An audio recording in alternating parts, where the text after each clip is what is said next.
Oh, what's this? Zenni's 3D virtual try-on. Pretty cool, right? Wait, are those prices real? Do they have glasses for men? Yep, they also have affordable blue light glasses. Seriously? At those prices? Get them all. I like where this is going. Zenni.com. Prescription glasses starting at $6.95. Hey, Cousin Sal here, bringing you an exclusive FanDuel Sportsbook offer for the big game. All new users are getting an exclusive 55-1 odds boost on either team to win the big game. Max bet $5. That means you could turn a $5 bet into $275 if your pick wins. Sign up today at FanDuel.com/Sal. 21 plus and present in New Jersey. New users only. Must wager on designated boost market. $10 first deposit required. Max bonus $275. See terms at sportsbook.fanduel.com. Gambling problem? Call 1-800-GAMBLER. Thank you for visiting ChristopherMedia.net.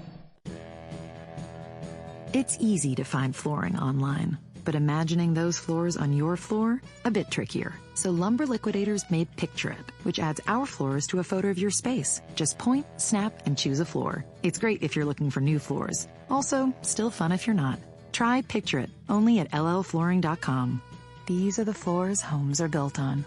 Get free samples of your favorite floors sent to your home. Visit llflooring.com to order today. At NJM Insurance, making our customers happy is what makes us number one. J.D. Power ranked us first in the nation for customer satisfaction with the auto insurance claims experience. Get award-winning service at njm.com. This isn't just insurance, it's NJM. Thank you for visiting ChristopherMedia.net. Welcome to Sporgy, the show that gives you half-ass sports fans giving their half-ass opinions. And now, here are your hosts. Welcome to the Fantasy Hack, Week 16. If you're listening, hopefully you're in the ship, or maybe you're playing for third, or maybe you're in the toilet bowl. But congratulations to those who made it to the ship. Chris is unable to join us this week, unfortunately, so it's just JR here with Jack. Yep.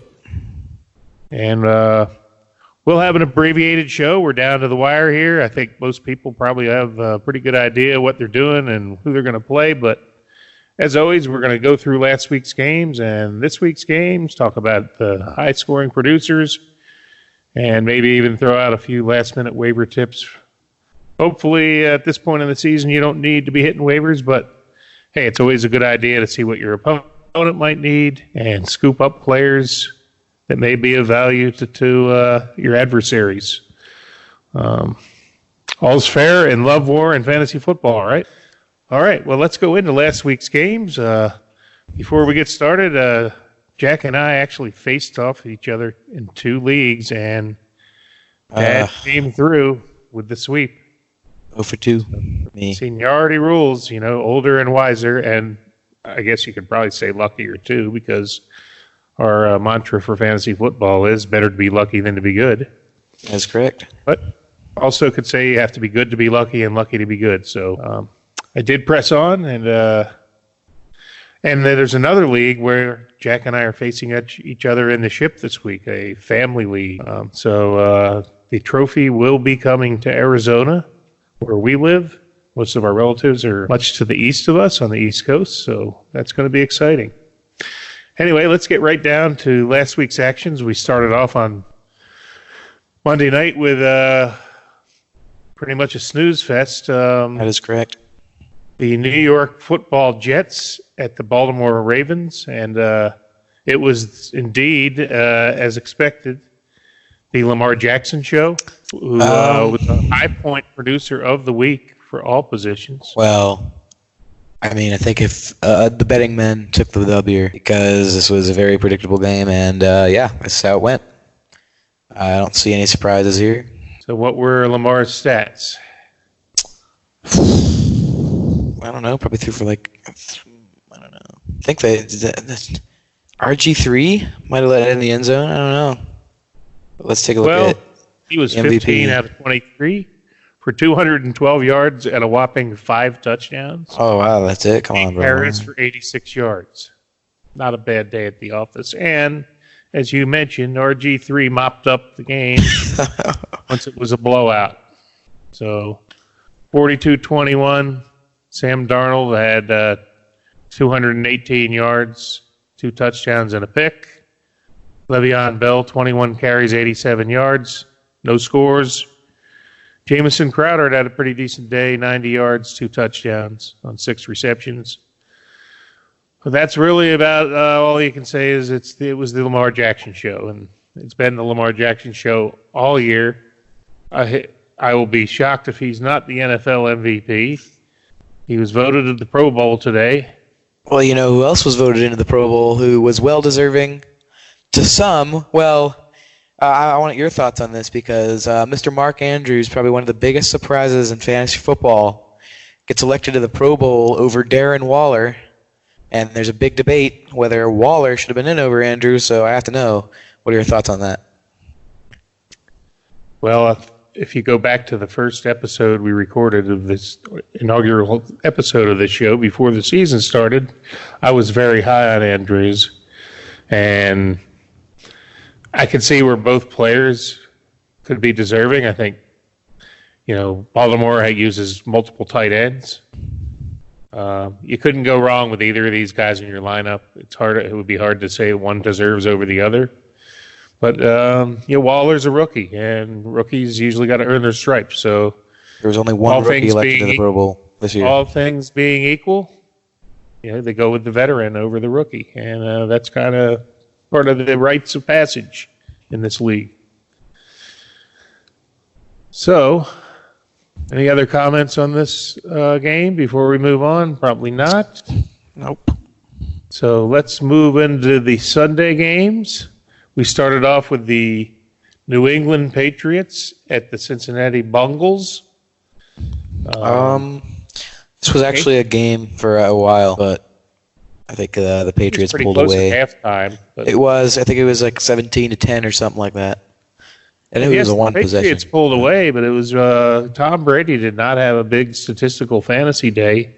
A very pedestrian 15 for 29. 128 yards and 2 touchdowns. So probably disappointed if you played him. First time in 8 years he has not been elected to the NFL Pro Bowl. Yeah.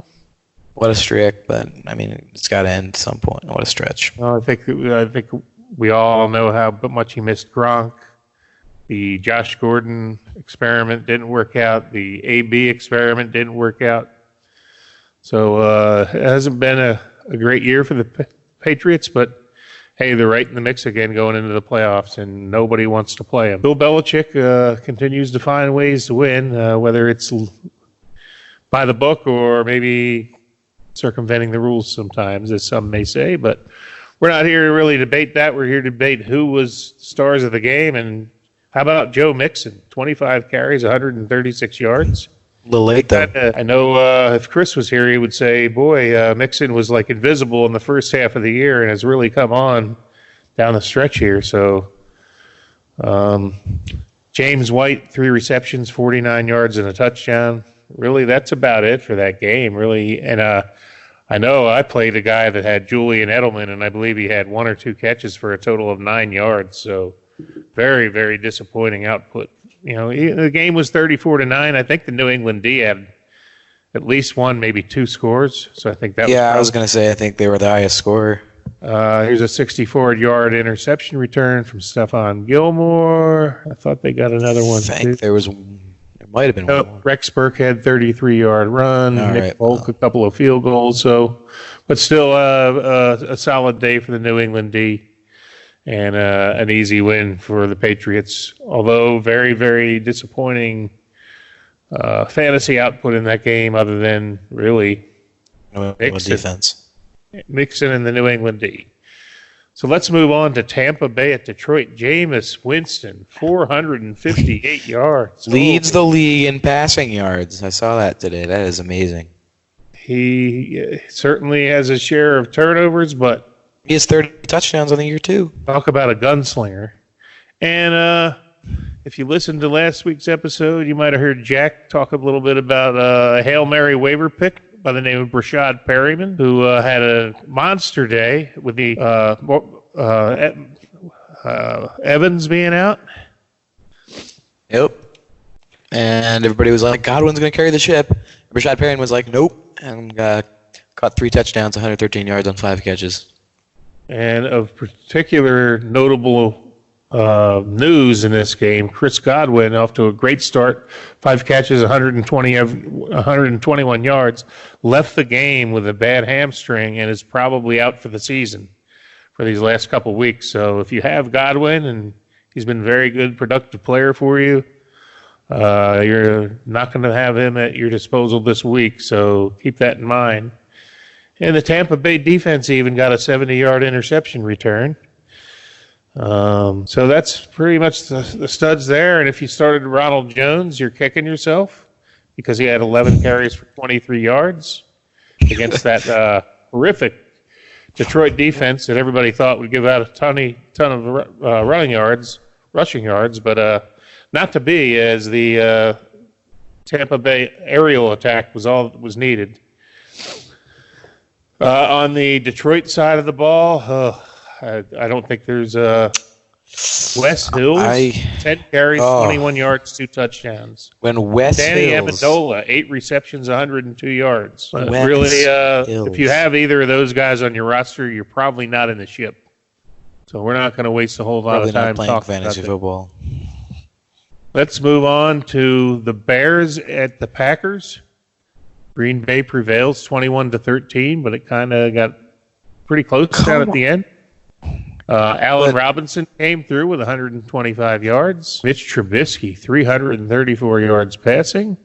But the guy, all he had to do was 2 picks. All the guy had to do on the last play of the game was pitch it to the wide open 2 players that were right there. But he didn't do it, and they lost.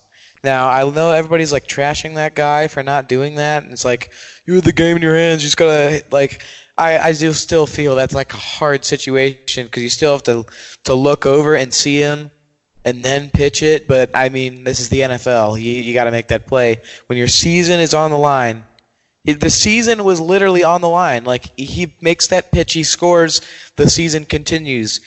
He doesn't make that pitch, and that's exactly what happened. And now the Bears are sitting, I believe, eliminated, if not mathematically, basically. But that's...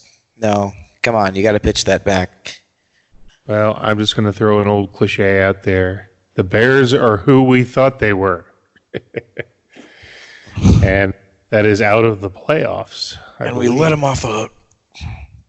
So, Aaron Jones didn't have a huge day, 13 carries for 51 yards, but did punch 2 touchdowns in. But who was back is Devontae Adams, 7 receptions, 103 yards, and a touchdown. And Allen Robinson again, 7 receptions, 125 yards. David Montgomery, 14 carries, 39 yards. That was a bust. Well, I have to say, going back to the Pro Bowl here, because so the 3 Pro Bowl halfbacks, because they gave you 1 fullback for each league. Dalvin Cook, Christian McCaffrey, and Ezekiel Elliott. Now, a lot of people are saying, Aaron Jones, where are you at, bro? But would you honestly put Aaron Jones over Zeke? No. So you're sticking with Zeke? Yeah. Sorry, Packer fans. Wow.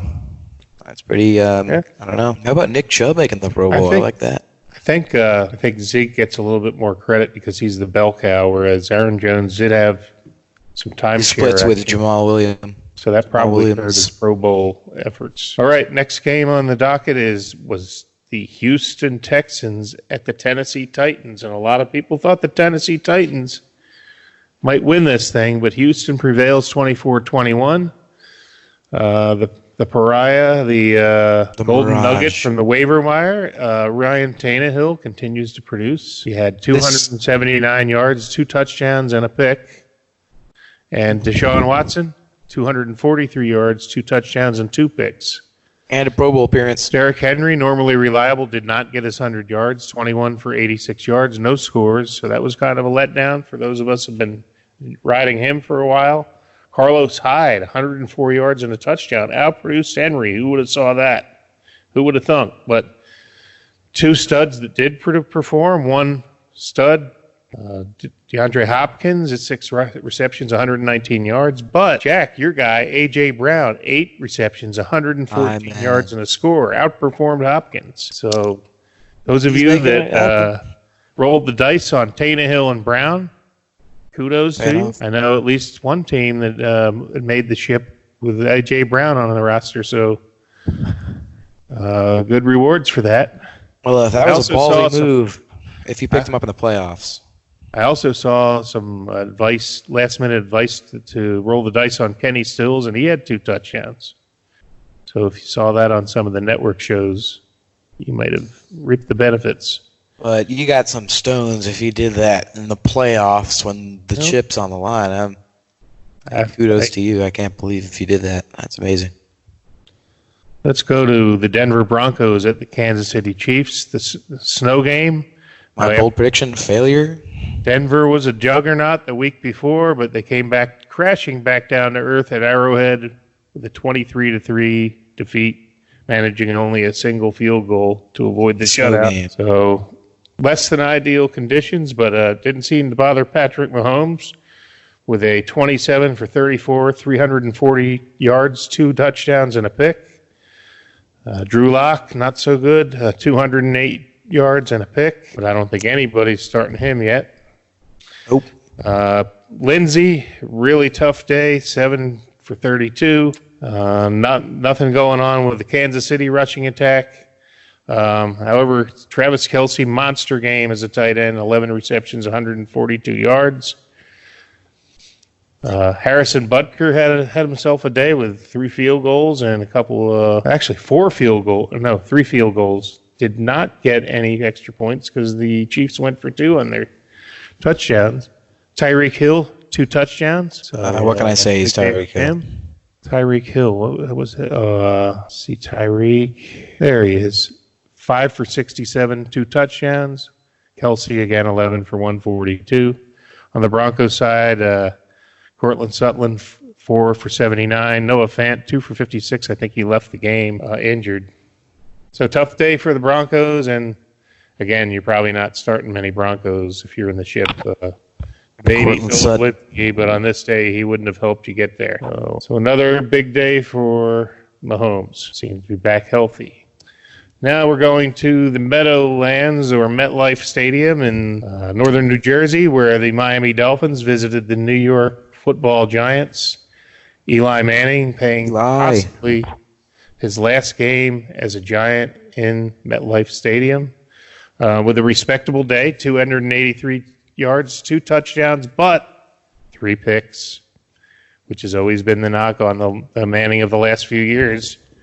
He's kind of like up there with Jameis Winston, where he's a gunslinger and his picks throws are up for grabs, and he throws a lot of picks.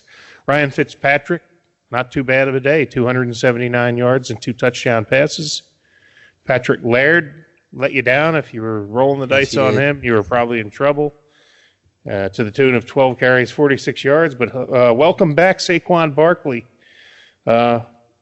Really kind of disappeared in the middle of the season there. He was hurt for a while and then kind of just had some down gains. But 24 carries, 112 yards, and 2 touchdowns. So those of you that drafted him with the first pick, if you survived without him all these weeks, you were rewarded this week. Sterling Shepard, 9 receptions, 111 yards.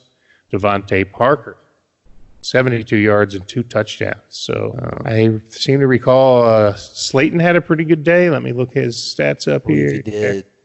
I started him, and I had some good points out of him. He's going to have some good draft stock. He was only 2 for 31 with a touchdown. So he was caught a touchdown. But I still like his draft stock for next year. Sterling Shepard, solid mid-round pick.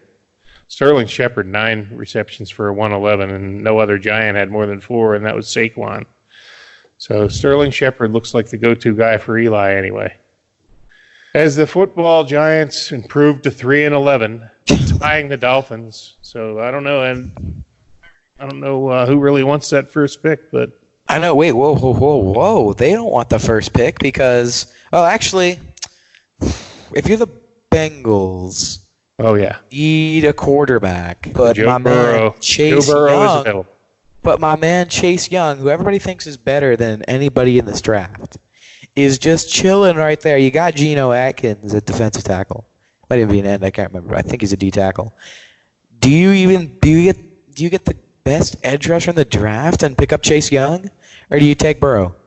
Because I know if Burrow gets taken first, Chase Young, no brainer to the Giants. If Chase Young somehow gets taken first, then Burrow falls to the Dolphins. What's the draft order right now? I think the Dolphins are 3rd. We're not going to worry about that. We have the whole off season to do draft speculation.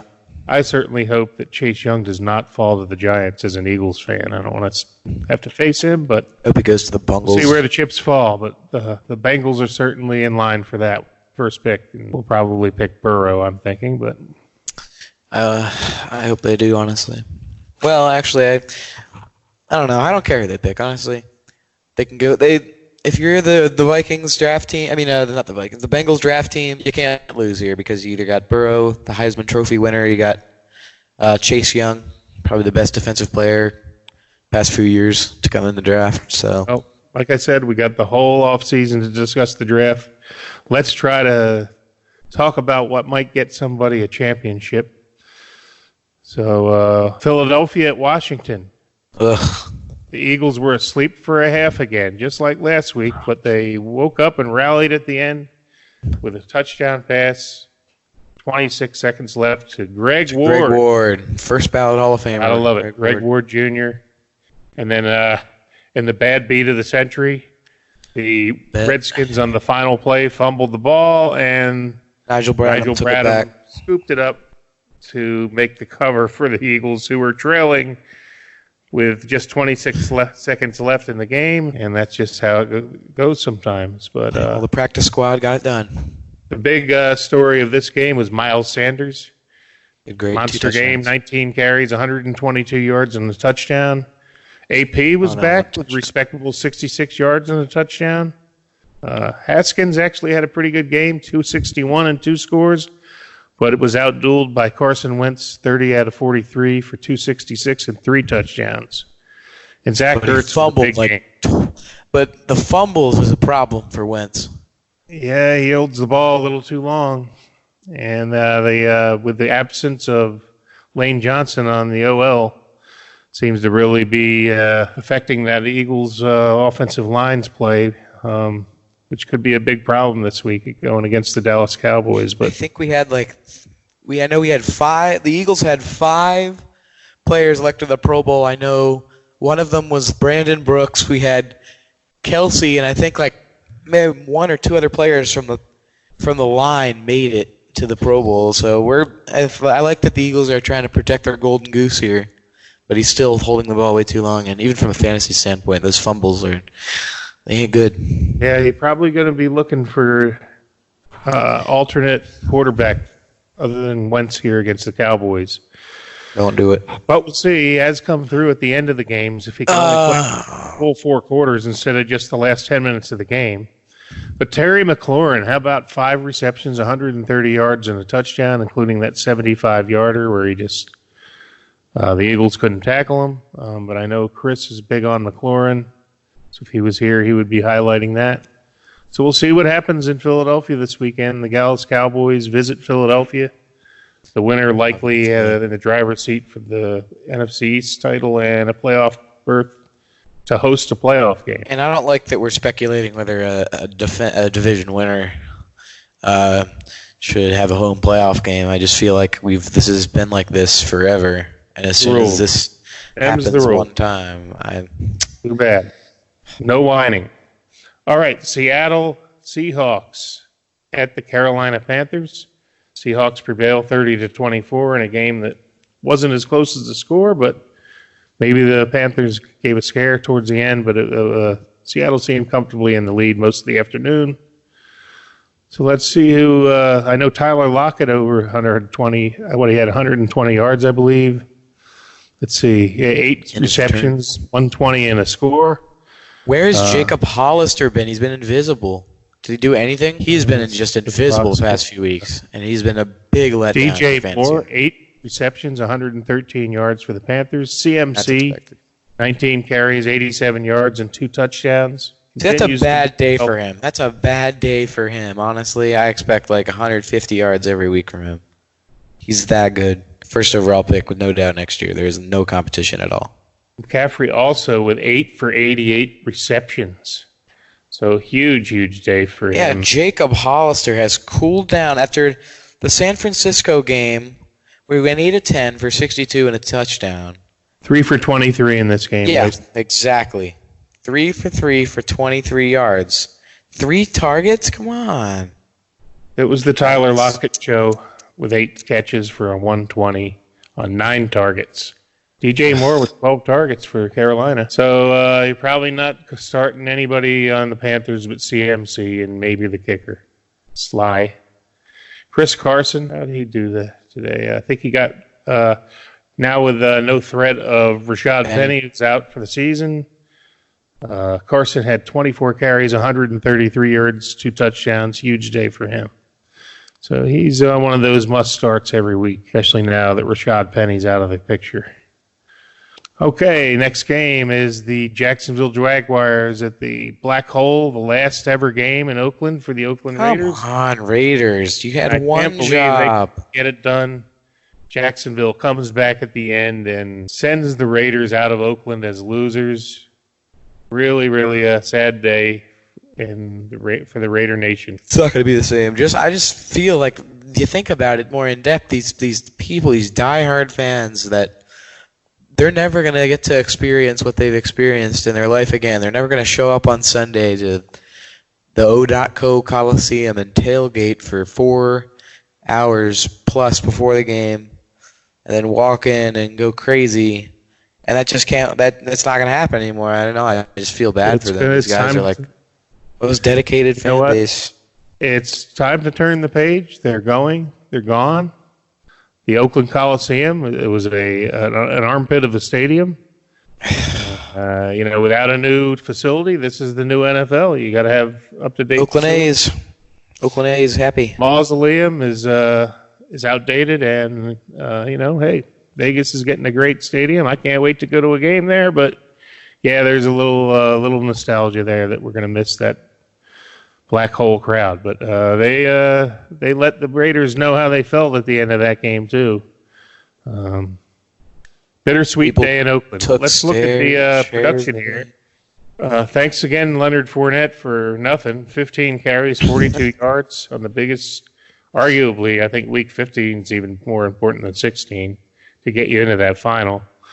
But Josh Jacobs, who almost didn't play because of a shoulder injury, was active before the game. And pretty good day, 24 carries, 89 yards, no scores. But Darren Waller, huge day receiving, 8 receptions, 122 yards. So great production for a tight end. Well, I have to say I want to thank my man Chris Conley, because in about every league I had DJ Chark. And DJ Chark did not play. So here I go scrambling on waivers, and I picked up Chris Conley in like 3 leagues. And I ended up starting him.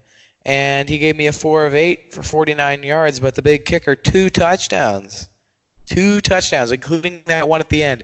Now, I was rooting for Oakland to win, but when I saw Chris Conley scored, I was like, all right, why not? So, Chris Conley, thank you for coming in the clutch. So, the Jaguars improved to 5-9, and Minshew magic continues. Then, let's go to the desert, right up the road in Phoenix, where the Cleveland Browns visited the Arizona Cardinals, and the disappointing Browns season continued as the Browns fell 38-24 at Arizona. Boy, Browns fans just have to be kicking themselves. They thought factory of sadness. 6 wins, 8 losses with all that talent they brought in. It will always be the factory of sadness. And how about Kenyon Drake? What an unbelievable performance. 22 carries, 137 yards, and count them, 4 touchdowns. Wow. That's an NFL record, I believe. Well, actually, I don't think it's an NFL. I think it's a Cardinals record tied for the... I know anybody that had him in fantasy, they picked him up from the dregs of the Dolphins when he was on the waivers on almost every league I had. And whoever saw the foresight to pick him up either before or after he went to Arizona just had a huge, huge payout. So, Kenyon Drake show. Kyler Murray, pedestrian day, 219 yards, 1 touchdown, 1 pick. Baker Mayfield, 247, 2 touchdowns and a pick. Nick Chubb with a nice day, 17 for 127 yards and a touchdown. Odell Beckham Jr., 8 receptions, 66 yards. Wow. A lot of targets, but not many yards after catch. So I don't know. I heard a lot of chatter that Cleveland Browns players were yelling to the Arizona sideline, "Get us out of here." Well, I think the problem is coaching here. I have to blame coaching at the beginning. It's I don't know. There's nothing else. This team has the talent. They're not putting it together. And it's always the coaching. But realistically, probably other than Nick Chubb and maybe Drake, I'm not sure if many people had many players in this game. Odell Beckham Jr. But man, how many people who drafted OBJ are in the ship? I have to think not many. Because what a bust he was for where he was drafted. Well, let's go to the last few games here. We got the Minnesota Vikings at the Chargers, and the Chargers laid an egg, 39-10. Rout by the Vikings. The Vikings defense came up huge. I think they had one, maybe two touchdowns. Well, they had a home game in California. 56-yard fumble return. Oh, well, that was one of those, the whole crowd was Vikings from what I heard. Yeah, every week we think that, the Chargers, we think that we've seen the worst home crowd ever because it is just entirely the visiting team. And it is just sad that the Chargers cannot draw any fans, and I really want to see what happens when they get that new stadium because I know tickets are really, really expensive considering there's not many seats in that stadium. But I'm really interested to see what happens when they get the new big stadium and they share with the Rams because clearly I think it came down to the Rams made the Super Bowl in first 5 years of being in LA, and the Chargers, I mean, they were good last year, but let's face it, they've been pretty irrelevant for a while. But I don't really know. I don't see the future here in LA for the Chargers.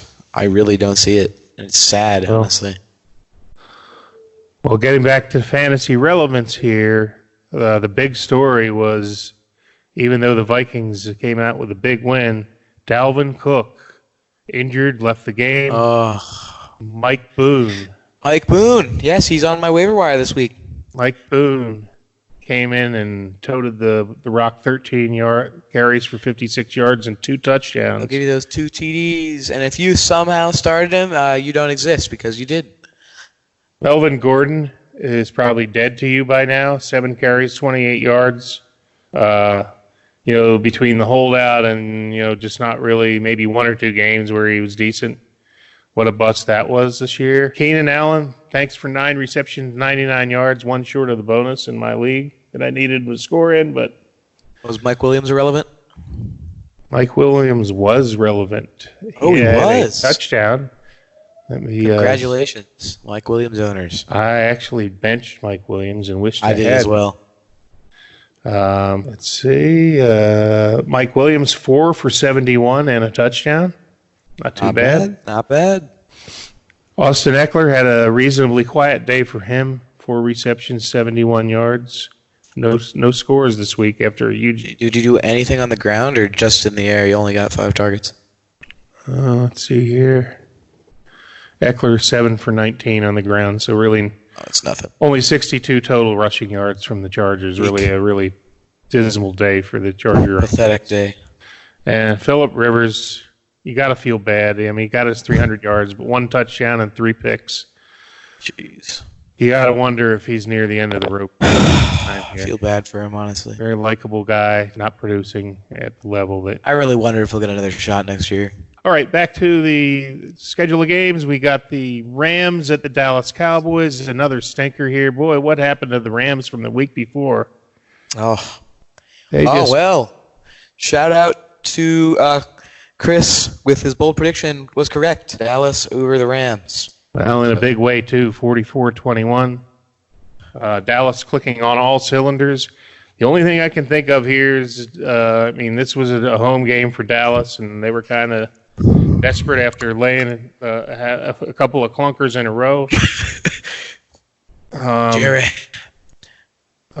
They did have a complete effort in this one, and the Rams just looked like they were lost souls. This might be worse for the Cowboys than you think it is, because if they don't win next week, well, let's get that out of the way. But I want to say that this allows the management to pretend everything is fine because Garrett got a win. But if Garrett lost, I think that would have clinched his firing next year. But I think his career, not career, but I think his job's on the line this week. Oh, they call him the Clapper. I do, but... So Dak Prescott, really not a big statistical game. 212 yards, 2 touchdowns. Solid effort. It was Zeke Elliott. But it was the running attack. 263 total rushing yards. 12 for 131 for Tony Pollard in mop-up duty after the Zeke Elliott got to ride the pine, and after coasting to 24 carries, 117 yards, and 2 touchdowns.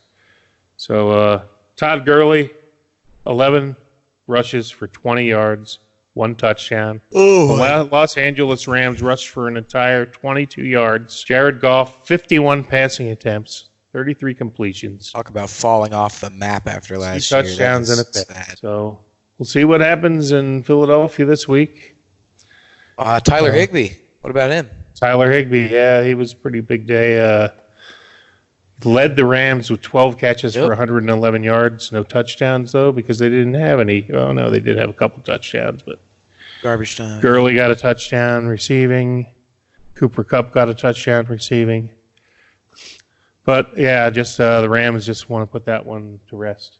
So let me see a couple more games here. I believe we have the Atlanta Falcons at the San Francisco 49ers. In a game the Niners looked like they were going to win. But Julio Jones had other plans. Matty Ice and Julio Jones had other ideas indeed. And well, I am kicking myself because if you listen to last week's podcast where we start the bold prediction segment, I go, I really want to pick the Falcons over the 49ers, but I just really don't see it happening.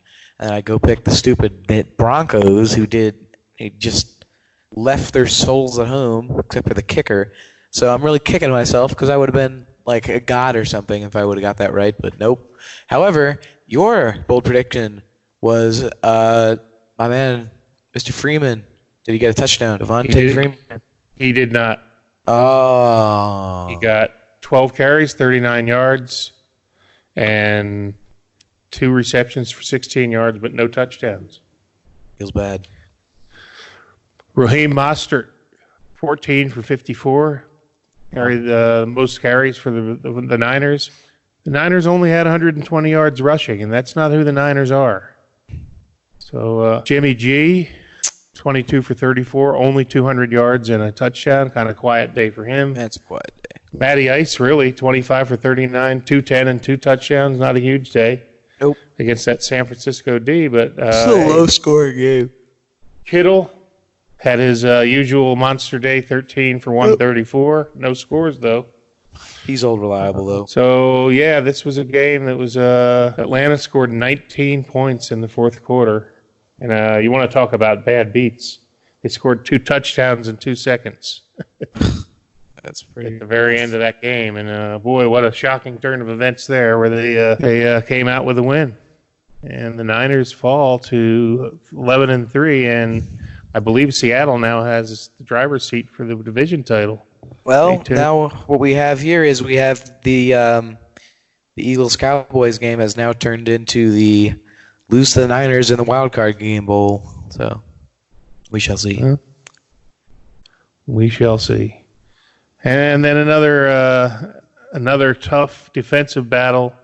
The Sunday night game, Buffalo Bills went into Pittsburgh and they took the win. 17-10. And they clinched the playoffs. They did. And in Buffalo, that's a rarity. 17-10 victory. And they didn't just squeak in either. 10 wins. They won 10 games. The Bills are really kind of flying under the radar here, and just they're just winning. They're not flashy. They got a great. How about Josh Allen though? He is really coming alive. In what? This is his second or third year. The guy gets a running touchdown almost every game. Yeah, he gets it done. He's an athletic guy. Another rushing touchdown. This is one of those when they picked him and people thought this guy has no success. It's because they look at his stature. This guy's athletic. He's a big guy, and they figured we can mold this guy into an NFL starter, and they have done it very well. Look at him now.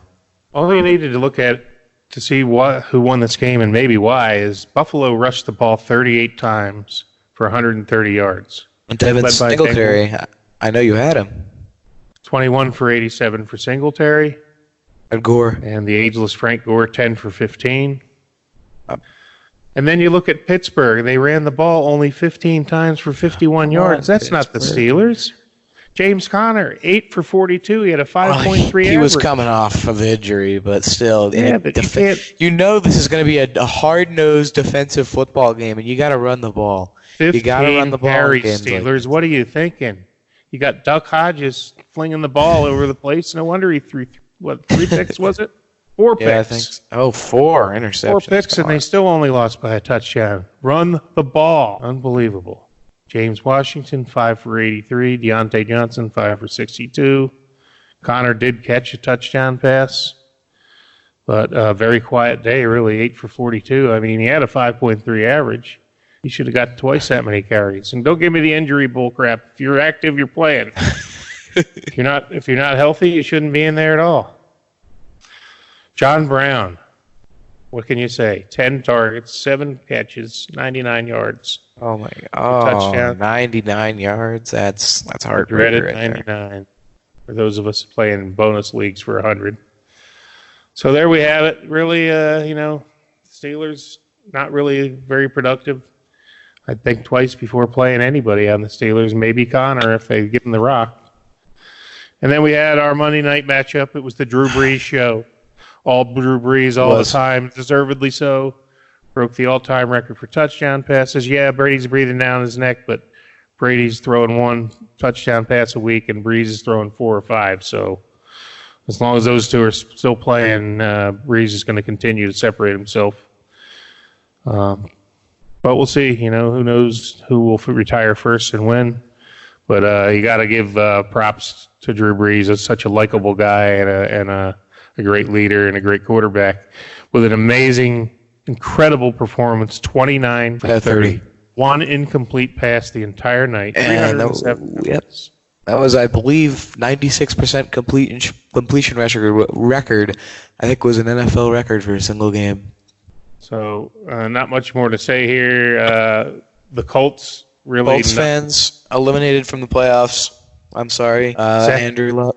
Rip. Marlon Mack, a whole 19 yards and 11 carries. No, don't even talk about the Colts. There was nothing. Zach Pascal, 4 for 44. I had him. Thanks for nothing. Michael Thomas, another huge game, 12 for 128 and a score. Kamara kind of continues to just be meh, 14 for 66. Not what you expect out of a player that you drafted probably in the first round. But, hey, great night to be a Saint and a great night for Drew Brees. So keep starting your Saints. And, what's his name?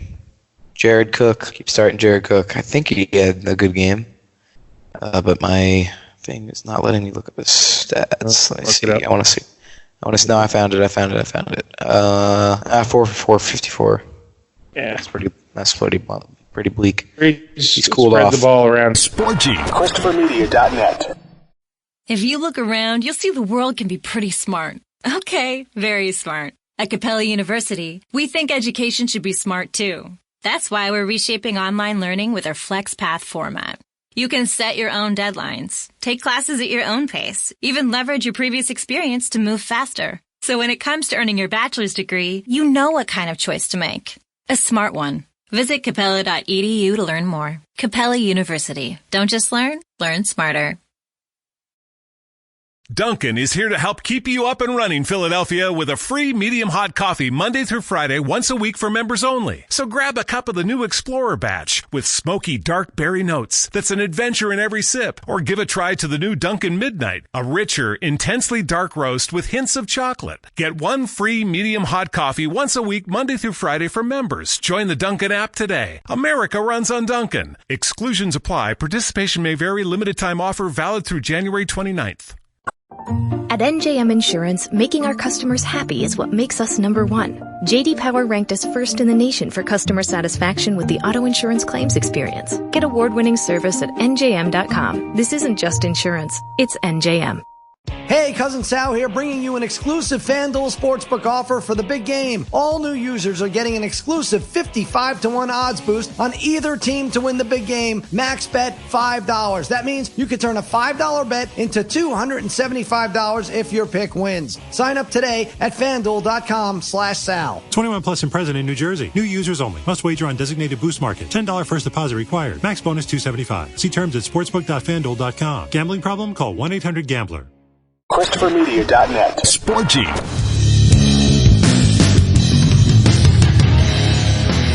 So that's it. Now it's time for Jack to tell us about the lineup of the week.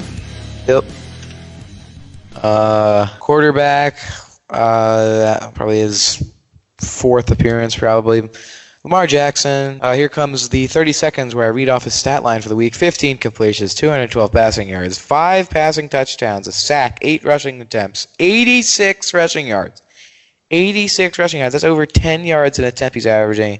He had a fumble, but not a fumble lost. MVP, not know what else to say.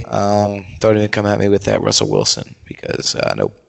And then Kenyon Drake, 22 rushes, 137 rushing yards, 4 touchdowns, 4 rushing touchdowns, and then caught a pass for 9 yards. But that's pretty insane. I don't even know what to say. 4 touchdowns. That's no. So we actually did have a tie between Ezekiel Elliott and Miles Sanders, I believe. I think Zeke actually edged him out. I'm looking at the yards here, making sure it's coming. Yeah, Zeke actually did. Okay, Zeke edged him out. Just depends on the league. I was looking at another league, and they said they were tied, but I'm looking at this league, and now it says that Elliott took it home. So I'm going to read Elliott's stats. 24 rushing attempts, 117 rushing yards, 2 rushing touchdowns, 3 of 4 for 43 in the air. I mean, he continues to be Mr. Reliable in the running back category. I feel like ever since he entered the league, he hasn't had a bad season. I think he led the league in rushing a few years ago, but I don't know, he seems, as much as I despise the Cowboys, he's just such a reliable guy. Like, you can't go wrong with taking him. You take, Freeman this year, after that monster year last year, and he's horrible, but it just seems like Elliott's the safe pick. Well, don't remind me, because in my Vegas league, I had the 4th pick, and he was holding out, and I hate the Cowboys as it is, and I decided I'd take Le'Veon Bell instead, and I deserve what I got there. I missed the playoffs. No, I made the playoffs in that league, but bowed out after one in the first week of the playoffs. But sure could have used Zeke to maybe get myself a better position and better chance to win. So that was the move of the year for me. Well, that being said, my man Brashad Perryman, I thought I was going to look like a fool and he was going to get a whopping 2 catches for 16 yards this week. But apparently he's Jerry Rice, because he got 5 of 6 for 113 receiving yards and 3 touchdowns. Famous Jameis, I believe that accounted for all of Famous Jameis's touchdowns. Maybe I think he had maybe 1 or 2 more, but that's, I don't even know what to say on that. I can't believe I got that right. That's amazing. But moving on to a more familiar name that I think we know already is my man Julio Jones. 13 of 20? 20 targets. I mean, they were playing the 49ers, and you need to use your best players when you're playing the 49ers. And that worked out for 134 yards and 2 touchdowns, 2 receiving touchdowns. Headline there, especially the game winner. That would be nice. We got bonus points for game winners, but we do not. As for the tight end position, Travis Kelce. Another old reliable, 11 of 13, 142 yards, no scores. But I'll take 142 yards all day. And if you're a PPR, if you're in a PPR league, you'll take your 20, let me see here, 25 points if you're in PPR. Travis Kelce, that's beautiful right there. But next to the defense, we're going to head down to Minnesota, where they picked up, they allowed 10 points. They got Phillip Rivers on the ground 3 times, 3 picks, 4 fumble recoveries, a touchdown, 25 return yards, 4 down stops, 6 tackles for loss, 3 3-and-outs, and it says just 3-and-outs, so probably 1 3-and-out, but that's ridiculous. 4 fumble recoveries and 3 picks. That's ridiculous. 7 turnovers in a game. You're probably going to win most of those ones, but. And then kickers are people too, so we will head over to Dallas, where recently cut Brett Maher. I believe that every fan of the Cowboys went nuts, and Kai Forbath rewarded them with 2 40 to 49-yard field goals, a 50-plus yarder, and 5 extra points. So 5+ extra points. I think he made more, but that's a great day for a kicker. For somebody that in their first NFL start in a while. Damn, congratulations. And then right into waiver wire, Rashad Perriman. I already told you his stats. What a day. But as all things fantasy football, it won't last forever. He'll return to relevance next week. Well, and if he doesn't, keep in mind. Well, actually, now that I think about it, no Godwin or Evans. So this is the number 1 guy. So now I think, even though he's the number 1 guy, there's still other guys out there you can pick up on the Tampa Bay Buccaneers, but Rashad Perriman certainly is going to be hot on the waiver wire this week, so we shall see what develops. And then Hayden Hurst. Now, remember what I said last week, because his 1 of 2 for 19 yards, I was only because Andrew played. Remember, I specifically said that if Andrews did not play, he would be huge, but Andrews did end up playing. So Andrews expectedly got the touches. I believe he found the end zone a few times, but but then Boston Scott, nothing. What 6 rushes, a whopping 26 rushing yards. He caught 7 of 7 for 39 yards, but he fumbled. Yeah, he's not a fantasy relevant player really ever. Kind of just put him on last week because it was pretty slim pickings. There was legit nobody to put on. I put in my thing. What are you doing if you're starting him in a championship game? That's what I wrote down, and that's correct. That's pretty accurate. And then this week, Mike Boone, running back for the Minnesota Vikings, 13 rushes, 56 yards, and 2 rushing touchdowns. So Cook, Madison are out. He honestly could be a solid play. If both those guys do not play, he could be a solid play. A starting running back for a team, I think, still fighting for a playoff spot. Unless they're in the division lead, I cannot remember, but I believe they're still fighting for a playoff spot. So that could be big. Still championship round. I really don't think you're going to be starting him, but if it's dire straits and you had Dalvin Cook or you had Madison on your team, pick Boone up. Why not? Well, one thing I'd like to mention is Minnesota plays on Monday night. So if you're going to use a Viking, make sure you know who's playing. You got plenty of time. Who knows if Madison or Cook have been ruled out? I'm not sure. But do your homework on this one. And you don't want to be stuck with no running back on Monday night. So right. Will Fuller, 5 of 7 for 61 yards. Again, slim pickings this week. It's, again, really slim pickings this week. For PPR, though, it's at least 11 points. Why not? Non-PPR, 6 points. I don't think, most teams are probably got their lineup set. Yeah. There's no buys anymore. If you're picking people up on the waiver wire, you're pretty desperate. But like I said, never a bad move to scout your opponent, see where there might be a weakness, and maybe try to scoop up a player that might be valuable to him too, or her. Well, if somebody has an injured tight end, then fantasy players. If they have a tight end that's injured, pick up Noah Fant. Because he got 256 last week. I think he got hurt last week. Oh, he did? Well, yeah, I think he left the game. I'd do my homework on him before you think about that.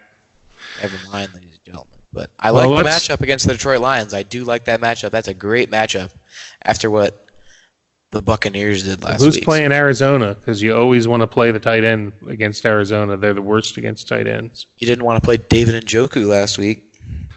Oh, it's Seattle, so it could be the Hollister show. Ooh. There you go. Sporgy. ChristopherMedia.net. At NJM Insurance, making our customers happy is what makes us number one. JD Power ranked us first in the nation for customer satisfaction with the auto insurance claims experience. Get award-winning service at njm.com. This isn't just insurance, it's NJM. Hey, Cousin Sal here, bringing you an exclusive FanDuel Sportsbook offer for the big game. All new users are getting an exclusive 55-1 odds boost on either team to win the big game. Max bet $5. That means you could turn a $5 bet into $275 if your pick wins. Sign up today at FanDuel.com/Sal. 21 plus and present in New Jersey. New users only. Must wager on designated boost market. $10 first deposit required. Max bonus $275. See terms at sportsbook.fanduel.com. Gambling problem? Call 1-800-GAMBLER. If you look around, you'll see the world can be pretty smart. Okay, very smart. At Capella University, we think education should be smart too. That's why we're reshaping online learning with our FlexPath format. You can set your own deadlines, take classes at your own pace, even leverage your previous experience to move faster. So when it comes to earning your bachelor's degree, you know what kind of choice to make. A smart one. Visit capella.edu to learn more. Capella University. Don't just learn, learn smarter. ChristopherMedia.net. Sporgy.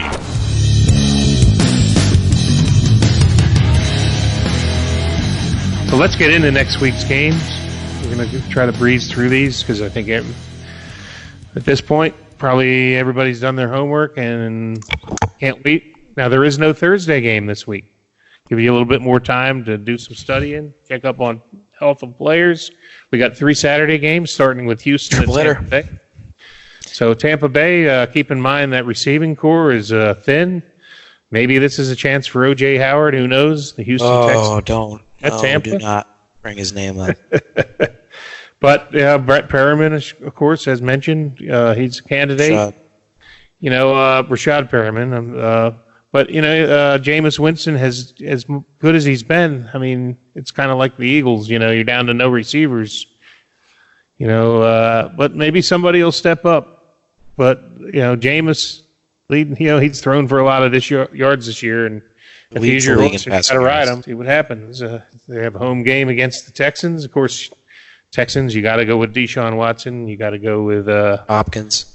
And then to keep an eye on Carlos Hyde. He got 100 yards last week. I think Tampa's pretty strong against the run. Do your homework there. Buffalo at New England is the next game. I would expect a low-scoring game.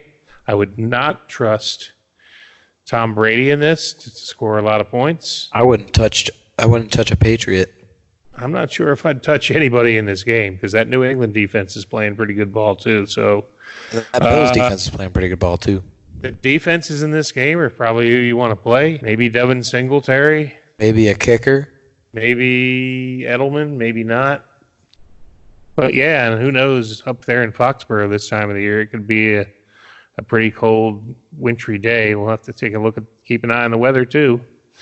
And then third game of Saturday, Los Angeles Rams coming off of so it's both teams coming off of a bad loss. Los Angeles at San Francisco, and the Niners suffering that defeat at the hands of the Falcons at the end of the game. So 2 angry teams playing each other, 2 teams that already don't like each other. I don't know what to think about this one either. The Rams just they can't seem to put it together with any consistency. They have a good game here and there, but are you going to start Gurley and hope for the best against that stellar San Francisco team? No. The way he's been this year, absolutely not. Especially because I think they're eliminated from the playoffs, so why just waste Gurley? San Francisco, who are you going to start? Maybe Mostert. Sanders. Kittle is a must start. Yeah, Sanders got me nothing last week. I don't like the matchup there against Ramsey, assuming that's who they put him with. So, yeah, I don't know. Kittle's really the only sure thing here. Garoppolo's been up and down. You're rolling the dice on that one. So there's some tough matchups. So really all those games have some tough matchups. Look out for Higbee, though. I still think he's a dark horse guy. He leads he's been leading the team in targets. Looking at the tight ends in this game and the defenses, really. At least the San Francisco defense, maybe not so much the Rams. So let's go into Sunday. We've got the Jacksonville Jaguars, Minshew Magic going at the Atlanta Falcons, red hot after their big win over the Niners. I don't think you can trust anybody except maybe you probably have to start Leonard Fournette. on Jacksonville, and maybe Chris Conley. Atlanta, of course, you're starting Matty Ice, Julio Jones. There's no more Calvin Ridley, so he's not on the board.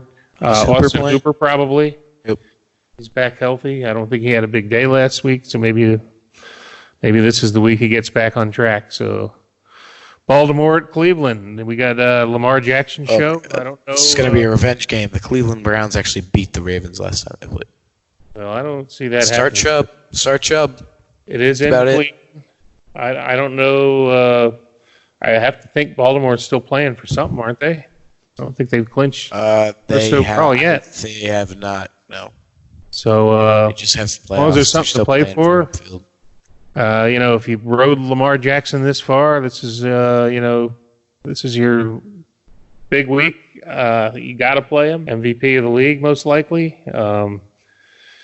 Mark Ingram, Baltimore. I'd be starting him. I'd be starting Mark Andrews. I don't know what to say about Cleveland. Can you trust OBJ?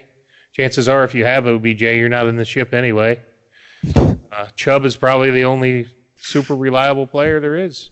Oh, the Browns. OBJ, maybe Jarvis Landry. Take the Flyers on him. And that Baltimore D, I'm loving that Baltimore D. I am loving that Baltimore defense. New Orleans at Tennessee. So New Orleans coming off that big, easy coasting win, but they do not play nearly as well outside that dome. They will be outside at Tennessee. Ryan Tannehill continues to play good ball. There might be a few people starting him in the ship. You never know. But more than likely, quarterback you'll have out of this game is Drew Brees. Who even outside can be expected to have a pretty good day. Kamara has been kind of disappointing, but maybe outside they'll run the ball a little bit more. Now that the record's over, they don't have to worry about the passing. Michael Thomas is Mr. Automatic. He's a must-start every week, regardless of any matchups. Tennessee, are you going to start A.J. Brown probably if he's on your roster? Maybe. Hill probably, and Derrick Henry. Do I like that? I don't like the matchup, honestly. I always look at the matchup against the corners. They got good corners over there. What? Try to think. They have Janoris Jenkins now. They have Lattimore. I got to think that Derrick Henry is going to be the key for the Tennessee offense, trying to slow that high-powered New Orleans offense down. Going to Carolina at Indianapolis, two underachieving teams. CMC is Mr. You got to play him. DJ Moore has been pretty hot lately. Anybody else? I don't think Greg Olson's healthy. No, I can't think of anybody else. Marlon Mack probably will. Yeah, I'd start Marlon Mack.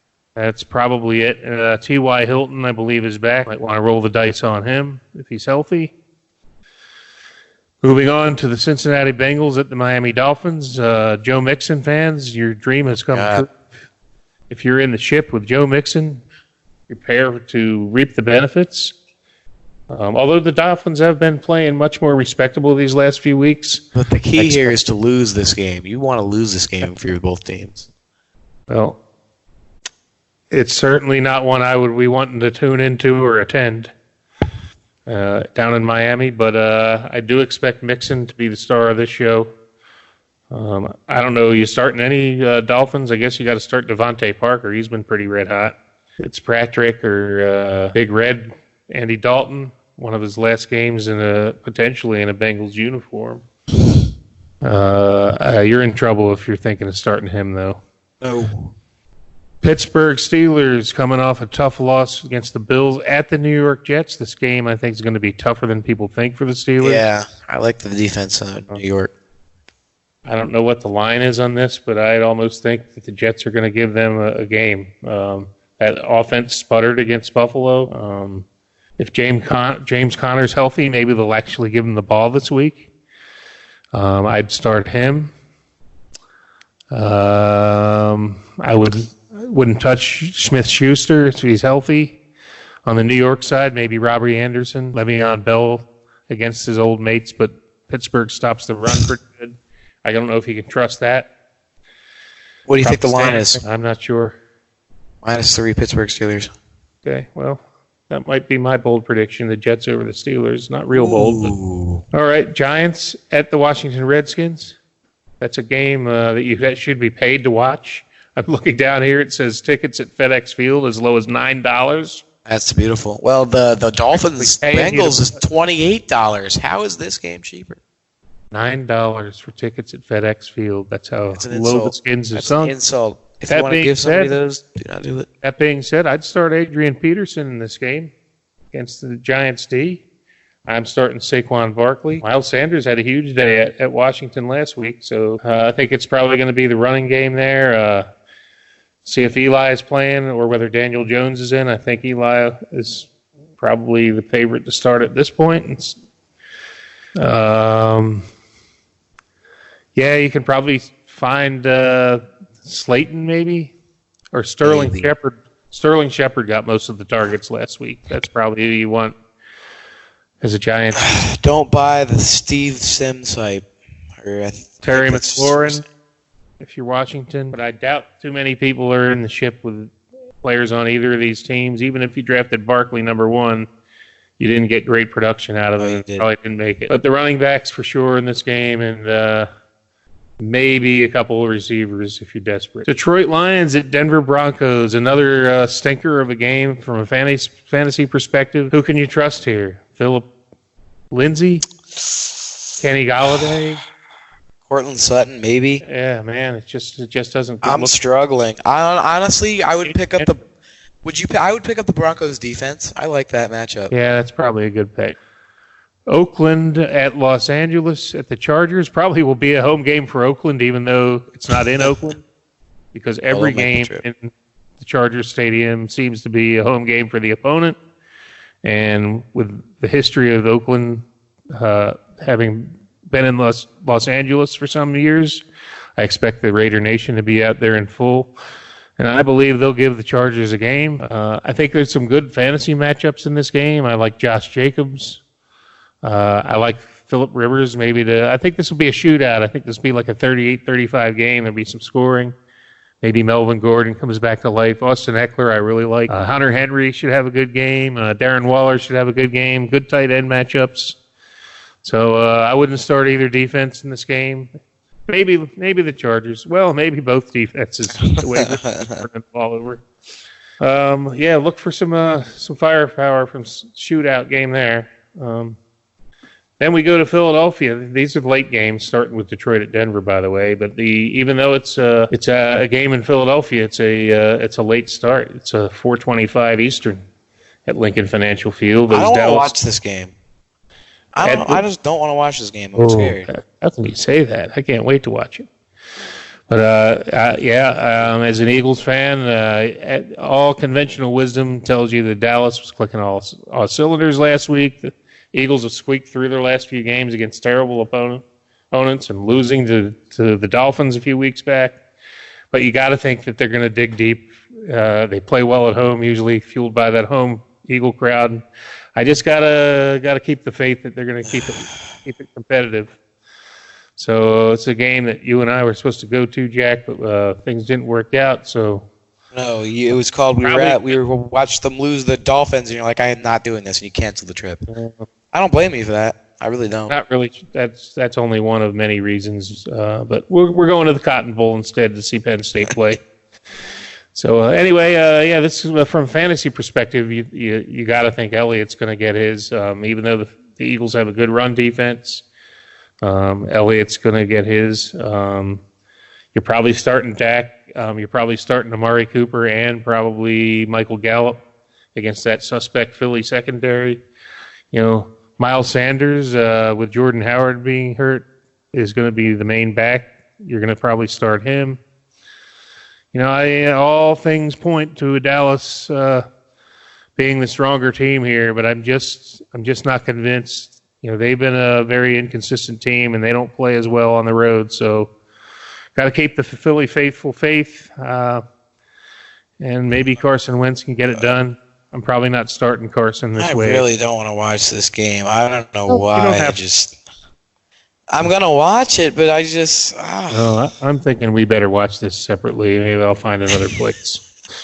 But we're big Eagles fans. We get passionate about the Eagles. But from a fantasy standpoint, good luck if you have any Eagles. You're not going to be starting any Eagles receivers. Not I think the biggest area of concern as an Eagles fan is how that secondary is going to stop Amari Cooper and Michael Gallup. And don't even sleep on Randall Cobb.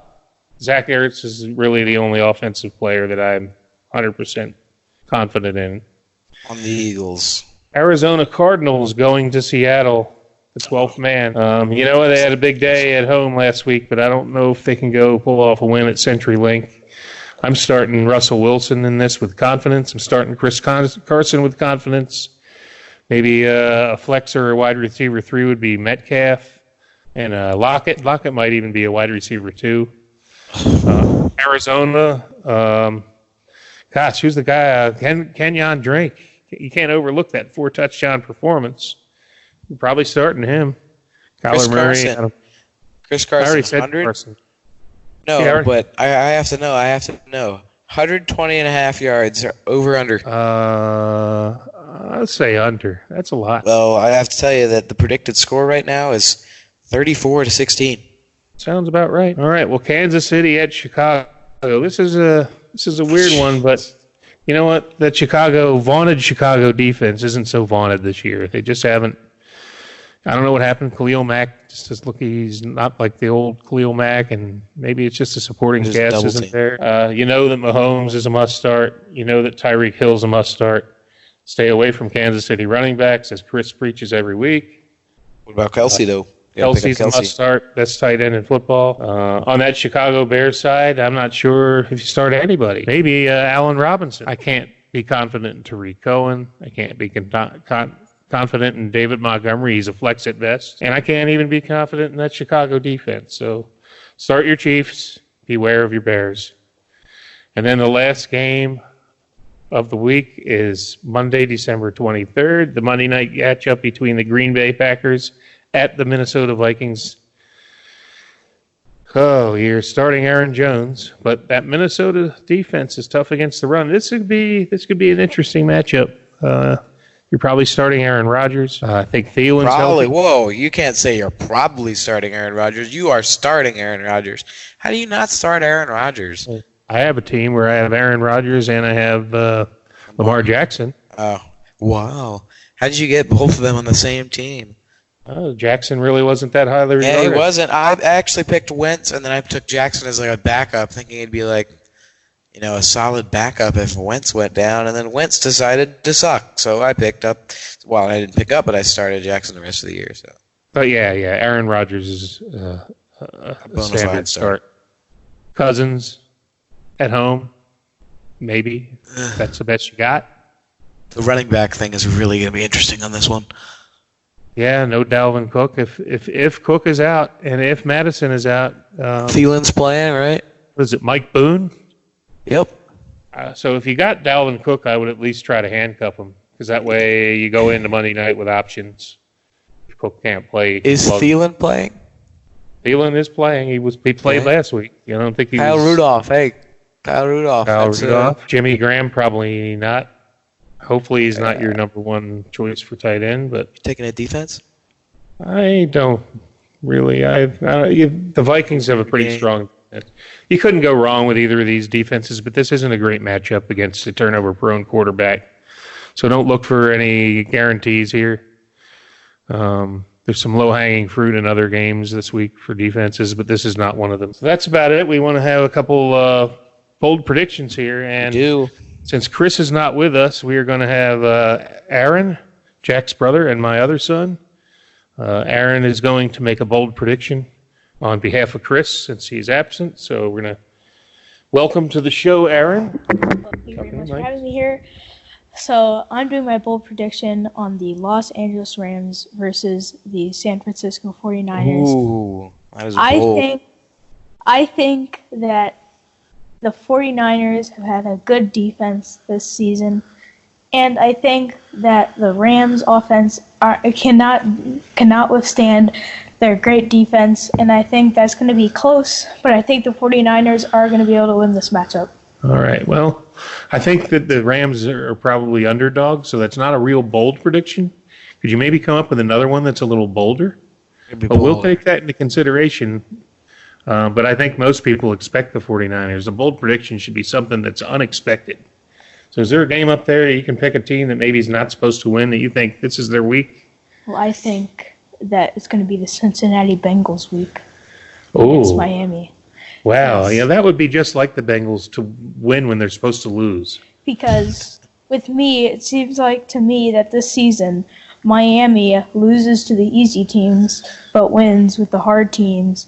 And I think that Cincinnati is going to be able to beat the Dolphins this week. All right, well, we'll put that one down. I think that's probably a toss-up, but thank you for stepping in for Chris. So we're going to take his second one as it's official, but we'll note that he picked the 49ers. Well, most people. So we're going to... Give me the Tennessee Titans against the New Orleans Saints. Even though the Saints are somehow favored on the road by 2.5, I give me the Titans. Wow. Yeah, you know what? That's not a bad pick because the Saints are not in the Dome. They're just coming off that Monday night game on a short week. There's a lot of crap games this week. Like what we got here? We got the freaking Raiders and the Chargers, 6-8 versus 5-9. I can't pick the Cardinals in Seattle. You can't pick against them at home. The Jags are playing the Falcons. They're both 5-9. Panthers, Colts 5-9. I guess 6-8. It's just a lot of mediocrity games. But this is a game where I could foresee an actual upset happening here. I could see this game happening. I could see the Titans winning. All right. Why does this happen to me? Okay, here we go. I'm looking at the lines here because I wanted to take a look and see who was underdogs. And my natural tendency would be to pick the Eagles over the Dallas Cowboys. They're home dogs by 2.5. But I'm going to eliminate my heart from this equation. Good. Because you're never supposed to bet with your heart, and that has always been something I've done. So let's look here. Could I really possibly pick the Detroit Lions to win in Denver? No, can't do it. Bears are not going to beat the Chiefs. Packers, I think, could go into Minnesota and win. They're 4.5-point underdogs to the Packers. It doesn't really feel like a bold prediction, but as a betting man, I'd take the Packers in Minnesota, getting 4.5 points. So, yeah, that's going to be my bold prediction, the Green Bay Packers. It just doesn't feel that bold, does it? Oh. And it actually would be much bolder to pick the Eagles, and they're only getting 2.5 at home. We'll pick the Eagles. You will automatically jinx them. No, I can't do it.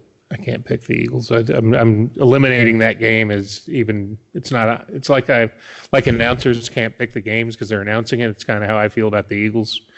So that's my rooting interest. But as a betting man, not that I'm wagering because I haven't been wagering in football this year, but I'm going with that one. I'm looking at all the lines, and I'm like, Falcons 7 over the Jaguars. No, can't do that. Can't do that. Yep, that's my story. I'm sticking to it. I almost want to take the Bills getting 6.5 against the Patriots, but you can't. I can. I kind of like that. Maybe if I was betting, I'd take two-teamer there. So you're picking. You got to pick one. Come on. Packers getting 4.5 against the Vikings if I was betting, and I would take 6.5 with the Bills at New England. But I'm going to stick with my original prediction. I'm going to predict the Green Bay Packers to go into Minnesota and come out with the dub against the Vikings. So there you have it. Bold predictions. Good luck, men and women. Let me see something about Aaron's pick here. The Dolphins were favored by 1, so technically picking the Bengals is picking an underdog, so I'll give that to him. So, but it would be just like the Bengals to win when they're supposed to lose and below the number 1 pick. It's actually a pretty good pick by Aaron. All right, well, that about does it. I think we got one more show here. If we don't, Chris, you can edit this out. If we do, we'll talk to you one last time to review, final review next week, and maybe look towards next season. Some previews on who might be the number 1 pick. So thank you for listening. Chris can tell you to find us on the Fantasy Hack, at the Fantasy Hack on Twitter. I'm usually on there Sunday mornings, occasionally answering a question or posting some last-minute info. If you're in the ship, good luck. I hope you're hoisting the trophy at this time next week. Thanks for listening to us, and we'll talk to you soon. Podcast, Spotify. There you go. Apple Podcasts, Spotify, Spreaker, Google Play Podcasts, Google Podcasts, and at ChristopherMedia.net. So adios, amigos, and good luck in the ship, everyone. See you next week. Thank you for visiting ChristopherMedia.net.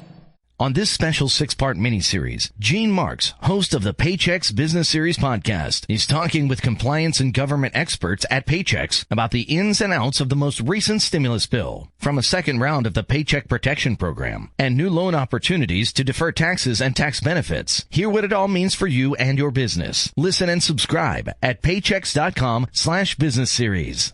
Hey, Cousin Sal here, bringing you an exclusive FanDuel Sportsbook offer for the big game. All new users are getting an exclusive 55-1 odds boost on either team to win the big game. Max bet $5. That means you could turn a $5 bet into $275 if your pick wins. Sign up today at FanDuel.com/Sal. 21 plus and present in New Jersey. New users only. Must wager on designated boost market. $10 first deposit required. Max bonus $275. See terms at sportsbook.fanduel.com. Gambling problem? Call 1-800-GAMBLER.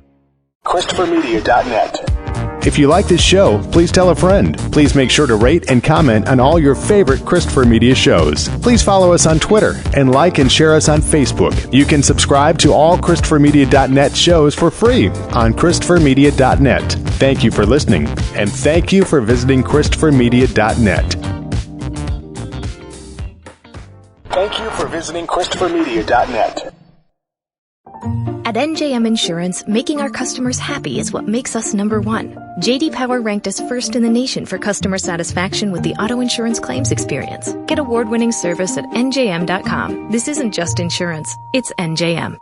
Hey, Cousin Sal here, bringing you an exclusive FanDuel Sportsbook offer for the big game. All new users are getting an exclusive 55-1 odds boost on either team to win the big game. Max bet $5. That means you could turn a $5 bet into $275 if your pick wins. Sign up today at FanDuel.com/Sal. 21 plus and present in New Jersey. New users only. Must wager on designated boost market. $10 first deposit required. Max bonus $275. See terms at sportsbook.fanduel.com. Gambling problem? Call 1-800-GAMBLER.